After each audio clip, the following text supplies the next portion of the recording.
बढ़ते आगे, इन दिनों अशोक गहलोत के बयान लगातार सुर्खियों में बने हुए हैं और इसकी वजह इन बयानों में उनके तल्ख तेवर और तीखी नसीहतें।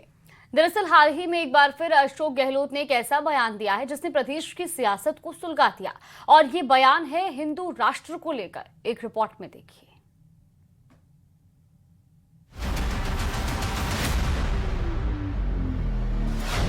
बयान पर बयान, मचा सियासी घमासान, हिंदू राष्ट्र बहाना, साधा सियासी निशाना।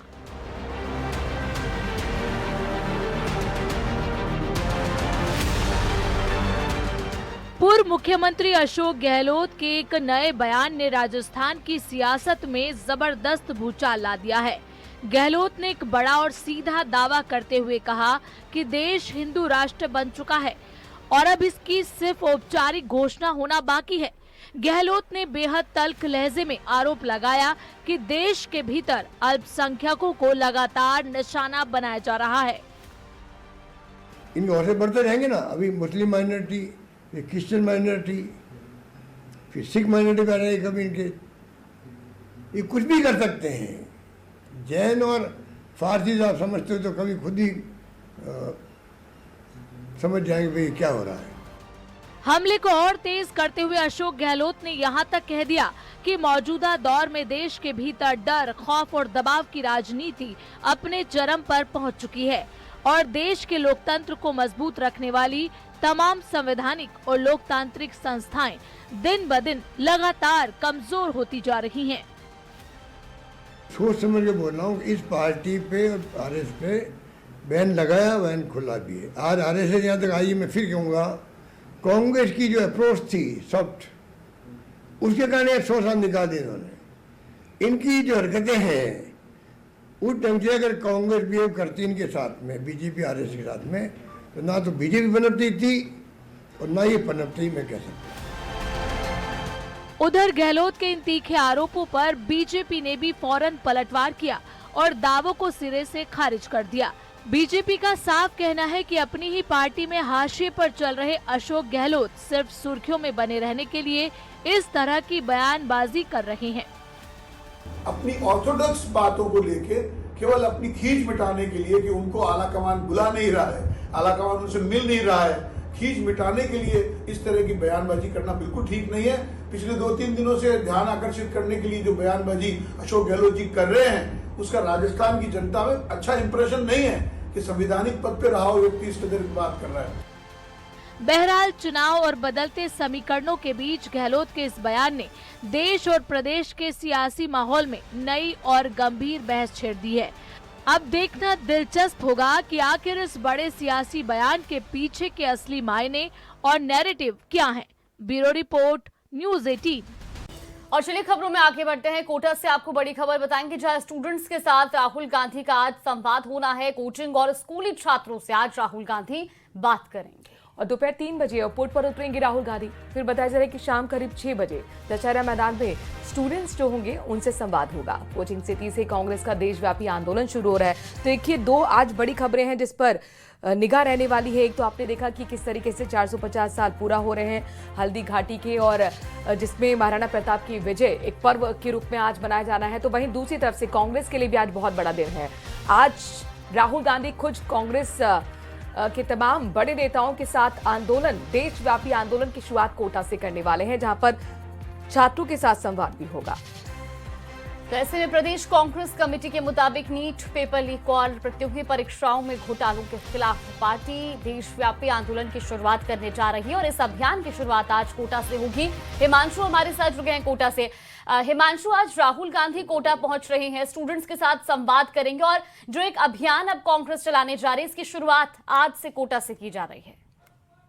बिल्कुल, देखिए, एक बड़ी तैयारी की गई। बीते 3 दिन से देखा गया कि लगातार कांग्रेस के स्तर पर राहुल गांधी के कोटा दौरे को लेकर के तैयारी की गई और कल जैसे कि चाहे प्रदेश अध्यक्ष गोविंद सिंह डोटासरा हो, खुद पूर्व मुख्यमंत्री अशोक गहलोत और तमाम जो कांग्रेस के दिग्गज हैं वो कोटा में देखे गए। बड़े स्तर पर एनएसयूआई से लेकर के जो पूरी की पूरी जो कांग्रेस है वो कोटा में नजर आई। बड़े पैमाने पर जो कोचिंग स्टूडेंट हैं उनको इस संवाद कार्यक्रम में लाने की जो तैयारी है वो की जा रही है। कैंपेन जो है बड़े स्तर पर चलाया गया है। क्योंकि राहुल गांधी का मोटे तौर पर कार्यक्रम ही यही है कि कोचिंग छात्रों से वो संवाद करने वाले हैं और लक्ष्य तय किया गया है कि करीब करीब 10,000 कोचिंग छात्र जब राहुल गांधी संवाद करें तो कोटा के दशहरे मैदान, चूंकि दशहरे मैदान में ये कार्यक्रम होने जा रहा है और उस दौरान वहां पर मौजूद रहे। और अब इसको लेकर के आपको बता दें कि यहाँ पर जो है वो तैयारी पूरी कर ली गई है। राहुल गांधी आज कोटा पहुंचने वाले हैं और यहाँ पर कोचिंग छात्रों से संवाद करके एक देशव्यापी जो अभियान है उसका आगाज करने वाले हैं, जो कि आने वाले समय में देश के अलग अलग हिस्सों में अब इसके बाद देखने को मिलेगा, क्योंकि विवाद भी एक बहुत बड़ा इस कार्यक्रम को लेकर के रहा है। क्योंकि ठीक 3 दिन हिमांशु, बाद कांग्रेस के और कौन से बड़े नेता इसमें शामिल हो सकते हैं? एक तरफ हम देख रहे हैं कि पहले पोस्टर वॉर भी शुरू हुआ, आरोप प्रत्यारोप का दौर भी शुरू हुआ। देश भर में विद्यार्थियों की शिक्षा नगरी के रूप में पहचान रखती है, कोटा उसे बदनाम करने का यहाँ पर एक कुल मिलाकर प्रयास कहा गया है बीजेपी की तरफ से। देखिए, जैसा मैंने आपको बताया कि प्रदेश कांग्रेस से जुड़े हुए तमाम जो दिग्गज हैं वो चाहे टीकाराम जूली की बात की जाए, पूर्व मुख्यमंत्री अशोक गहलोत, गोविंद सिंह डोटासरा जो एनएसयूआई के प्रदेश अध्यक्ष से लेकर के एआईसीसी से जुड़े तमाम जो कांग्रेसी नेता हैं, ठीक है, यानी कुल मिलाकर एक बड़ा आंदोलन जिसकी शुरुआत कोटा से होगी, राजनीतिक हलचल बनी रहेगी, नजर रखिएगा। शुक्रिया तमाम जानकारी हम तक पहुंचाने के लिए हिमांशु। कोटा में कांग्रेस नेता राहुल गांधी के प्रस्तावित छात्र संवाद कार्यक्रम को लेकर सियासी पारा चढ़ गया है। एक तरफ कांग्रेस इसे नीट पेपर लीक और परीक्षा प्रणाली में कथित गड़बड़ियों के खिलाफ छात्रों की आवाज बताकर पेश कर रही है, तो दूसरी तरफ बीजेपी इस कार्यक्रम की टाइमिंग और कांग्रेस के पुराने रिकॉर्ड को लेकर हमलावर है। पोस्टर वॉर से लेकर सड़क पर विरोध प्रदर्शन तक कोटा में राहुल गांधी का दौरा पूरी तरह राजनीतिक बहस का केंद्र बन गया है।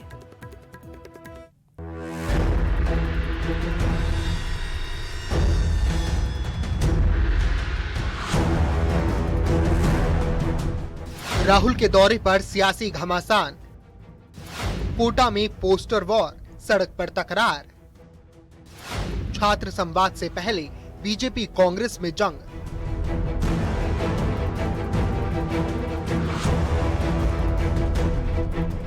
देश के सबसे बड़े कोचिंग हब कोटा में 17 जून को राहुल गांधी का छात्रों से संवाद कार्यक्रम है, जिसकी टाइमिंग को लेकर विवाद शुरू हो गया है। नीट परीक्षा में सिर्फ कुछ ही दिन बचे हैं। ऐसे में बीजेपी लगातार सवाल उठा रही है कि परीक्षा से ठीक पहले इस तरह के राजनीतिक आयोजन छात्रों के लिए ठीक नहीं है। ये विवाद अब पोस्टर वॉर तक पहुंच गया है। कोटा शहर के अलग अलग इलाकों में लगे होर्डिंग्स में कांग्रेस और राहुल गांधी पर निशाना साधा गया है। पोस्टरों में लिखा गया है कि जिनके शासनकाल में 19 पेपर लीक हुए वो छात्रों से किस मुंह से संवाद करेंगे। इन पोस्टरों को लेकर शहर में नई राजनीतिक चर्चा शुरू हो गई है। यही नहीं, बीजेपी कार्यकर्ताओं ने राजीव गांधी की प्रतिमा के नीचे हाथों में आईना लेकर विरोध प्रदर्शन भी किया। बीजेपी नेताओं ने कांग्रेस को आईना दिखाते हुए आरोप लगाया कि जिनके कार्यकाल में पेपर लीक की घटनाएं हुई उन्हें पहले अपने रिकॉर्ड पर जवाब देना चाहिए। राहुल गांधी जी जब 21 तारीख को नीट का पेपर आने वाला है तो 17 तारीख को कोटा में आके छात्रों के शैक्षणिक वातावरण को और शैक्षणिक माहौल को बिगाड़ना चाहते हैं। कोटा में बीजेपी के राष्ट्रीय महामंत्री सुनील बंसल ने प्रेस कॉन्फ्रेंस कर राहुल गांधी के दौरे को राजनीतिक ड्रामा बताया। राहुल गांधी जी जो यहाँ पर आ रहे हैं और सब एक पॉलिटिकल ड्रामा जो है वो पॉलिटिकल ड्रामे के लिए यहाँ पर वो आ रहे हैं और वो छात्रों की परीक्षा भी है, छात्रों से संवाद करने आ रहे हैं। 4 दिन के बाद छात्रों की परीक्षा में कैसे और किन से संवाद करेंगे ये समझ में नहीं आ रहा। इस बीच राजस्थान सरकार के मंत्री हीरालाल नागर ने भी राहुल गांधी के कार्यक्रम पर सवाल उठाए हैं। नागर का कहना है कि कोटा देश को टॉपर्स देने वाला शहर है और परीक्षा से पहले छात्रों का समय राजनीतिक कार्यक्रमों में लगाना उनके भविष्य के साथ खिलवाड़ है। केंद्र सरकार है पूरी तरह से मुस्तैदी के साथ बच्चों का भविष्य सुनिश्चित हो उस पर काम कर रही है, राजनीति करने के लिए आ रहे हैं और निश्चित रूप से सब अभिभावक और सारे बच्चे इस बात को समझते हैं कि जब राजस्थान में लगातार 17 पेपर लीक हुए, जब कांग्रेस कहां गई थी। इधर बीजेपी के आरोपों पर पलटवार करते हुए पूर्व मुख्यमंत्री अशोक गहलोत ने कहा कि राहुल गांधी के दौरे से पहले कोचिंग संस्थानों को धमकाया जा रहा है। राहुल गांधी जी के अभियान की शुरुआत कोटा से राजस्थान से हो रही है, वो ट्रेन से आ रहे हैं और आप कह रहे हो कोचिंग संस्थाओं को उनको धमके दे रहे हो कि आपके तो कई कमियां आपके इंस्टीट्यूशन में और नतीजे भुगतने के तैयार रहो। अगर ये स्थिति बनती है स्पीकर खुद के लोकसभा क्षेत्र में, तो पूरे मुल्क में क्या संदेश जाएगा? डेमोक्रेसी है यहाँ पर? बूंदी में कांग्रेस प्रदेश अध्यक्ष गोविंद सिंह डोटासरा ने प्रेस कॉन्फ्रेंस कर कहा कि राहुल गांधी छात्रों के मुद्दों को राष्ट्रीय स्तर पर उठाने के लिए कोटा आ रहे हैं। उन्होंने नीट पेपर लीक मामले को छात्रों के साथ विश्वासघात बताया। 2.5 साल बाद में भी राजस्थान की सरकार, बीजेपी की सरकार, डबल इंजन की जिसको बोल रहे हैं, ये ढंग से एक भी पेपर नहीं करा पाई। नए पेपर कराए ही नहीं, बल्कि छोटे छोटे पेपर कराए, उसमें भी पेपर लीक। 10-11 तरह की एग्जाम्स में पेपर लीक इनके समय में 2.5 साल में हो गए। डोटासरा ने ये भी कहा कि कांग्रेस सरकार के समय पेपर लीक के मामलों में कानून बनाया गया, जांच हुई और दोषियों के खिलाफ कार्रवाई भी की गई, जबकि बीजेपी सरकार अब तक अपने दावों पर खरी नहीं उतर पाई है। कांग्रेस का कहना है कि राहुल गांधी छात्रों, अभ्यर्थियों और शिक्षकों से सीधा संवाद कर उनकी समस्याओं को सुनेंगे। फिलहाल कोटा का ये कार्यक्रम अब सिर्फ छात्र संवाद तक सीमित नहीं रह गया, बल्कि ये पेपर लीक, शिक्षा व्यवस्था और राजनीतिक जवाबदेही के मुद्दे पर कांग्रेस और बीजेपी के बीच नई सियासी लड़ाई का मैदान बन चुका है। Bureau report, news 18। बढ़ रहे आगे उदयपुर से एक बड़ी खबर आपको बताते हैं। वीर शिरोमणि महाराणा प्रताप की जयंती भी देखिए आज है। आरएसएस की तरफ से प्रताप जयंती और हल्दीघाटी विजय दिवस पर भव्य कार्यक्रम का आयोजन किया गया है। तो आरएसएस प्रमुख मोहन भागवत इस कार्यक्रम में शामिल होंगे। मुख्यमंत्री भजनलाल शर्मा भी कार्यक्रम में मौजूद रहेंगे। इसके अलावा भी कई वरिष्ठ मंत्री और प्रबुद्धजन कार्यक्रम में शिरकत करेंगे। तो गांधी ग्राउंड में ये कार्यक्रम रखा गया है। करीब 35,000 से ज्यादा लोगों के शामिल होने की संभावना है। हल्दीघाटी युद्ध में महाराणा प्रताप की विजय को 450 साल पूरे हो रहे हैं। कपिल हमारे संवाददाता इस खबर पर ज्यादा जानकारी के साथ जुड़ गए हैं। कपिल, राजस्थान वीर सपूतों की धरती रही है। हल्दीघाटी युद्ध में महाराणा प्रताप की विजय को 450 साल पूरा होने पर भव्य कार्यक्रम ये आयोजित होने वाला है। तमाम माननीय इसमें मौजूद रहेंगे। कौन कौन से बड़े चेहरे इसमें दिख सकते हैं और कार्यक्रम के यूएसपी के बारे में भी बताइए, किस तरह की तैयारियां? देखिए, भंडारी दर्शक मंडप गांधी ग्राउंड में ये कार्यक्रम आयोजित होना है और बहुत भव्य कार्यक्रम आयोजित करने की यहाँ पर तैयारी की जा रही है। और हल्दीघाटी की माटी से जो भी तकरीबन 35 से 40 हजार लोग आएंगे, उन सभी को हल्दीघाटी की माटी से तिलक किया जाएगा।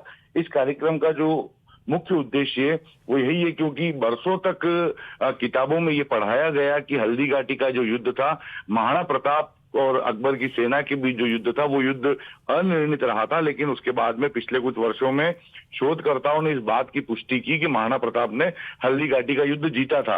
अब इस बात को, इस आवाज को पूरी दुनिया तक पहुंचाने का लक्ष्य रखा है और इसी वजह से हल्दीघाटी के युद्ध के जो 450 वर्ष पूरे हो रहे हैं, उसे बहुत बड़े स्तर पर मेवाड़ में मनाया जा रहा है। हल्दीघाटी विजय दिवस के रूप में इसे मनाया जा रहा है और खुद आरएसएस प्रमुख मोहन भागवत यहाँ शामिल हो रहे हैं, जो कि अपने उद्बोधन के दौरान भी इस बात की पुष्टि करने की कोशिश करेंगे कि हल्दीघाटी का युद्ध महाराणा प्रताप ने किन किन बिंदुओं को ध्यान में रखा जिससे इस बात की पुष्टि हो कि महाराणा प्रताप ने युद्ध जीता था। तो ये एक बहुत बड़ा उद्देश्य इस कार्यक्रम का है और यही वजह है कि कार्यक्रम में आप देखिए राजस्थान के मुख्यमंत्री भजनलाल शर्मा शामिल होने पहुंचेंगे।